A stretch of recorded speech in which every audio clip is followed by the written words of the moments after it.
Usa ka dakong kahoy sa Antipolo ang natumba padulong sa usa ka pampublikong sementeryo sa Hasaan, Misamis Oriental. Tungod sa insidente, dili moubos sa 20 ka pansyon ang nangaguba. Aniya ang atong eksklusibong report. Nangaguba, nangabungkag, ug daw dili na maitsura.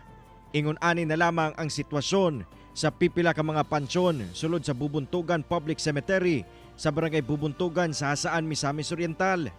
Ang hinungdan, ang kalit nga pagkatumba sa usa ka dakong kahoy sa Antipolo duol sa lugar. Sa paglibot sa GMA Regional TV sa lugar, tataw gayod ang kadako sa kahoy, ingon man ang kadako sa damyos nga hatod niini ngadto sa mga pansyon palibot sa sementeryo. Ingon ani ang sitwasyon diri sa Bubuntugan Public Cemetery dinhi sa Hasaan, Misamis Oriental. Usa ka dakong punuan sa Antipolo ang natumba nga miresulta sa pagkahugmak ni ining daghang pansyon diri sa lugar. Gani diri sa kong kiliran, aduna pay usa ka patayng lawas nga makita na nato nga resulta sa pagkaguba sa iyang pansyon.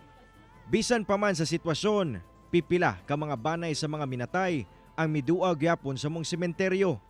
Apan, hilabihan ang ilang kaguol sa panghitabo ug alang kanila, unta matagaan kini og pagtagad, labi pa nga ang ubang patay ug bukog makita na resulta sa pagkaguba sa ilang mga pansyon. Ang ako lang panawagan kaniyang pansyon sa akong ugangan nga mahalulat lang punta iyahang patay ba nga unsa ba balhin sa dito sa kanang sa dakong cross kay luoy na manggug kaistanan gud na tambakan manggud siya. May gid unta ni nga kuha ni ang mga kuan bitaw nga nangatagak kay aron ma-hostel sila ba.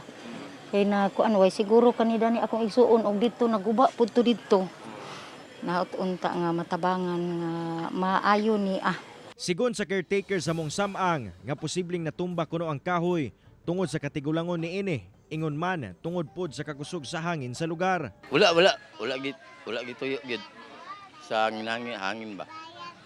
Hangin moy pagtumba. Gabi pag na tumba mga alas 12 sa gabi.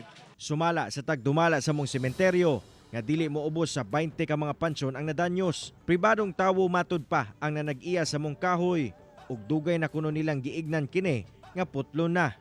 Gani sila kuno mismo naguol sa mong panghitabo. Sa pagkakaron ang mga bukog dito pa na nagibutang sa Campo Santo nga butanganan gid sa mga bukog.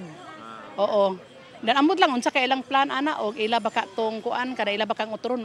Magkuan pa mi kanang nawala pa mi kay balo unsay mahitabo. O mitingan pa na. Kauban si Makoy Sempron sa kamera. Ako si Cyril Chavez para sa One Mindanao.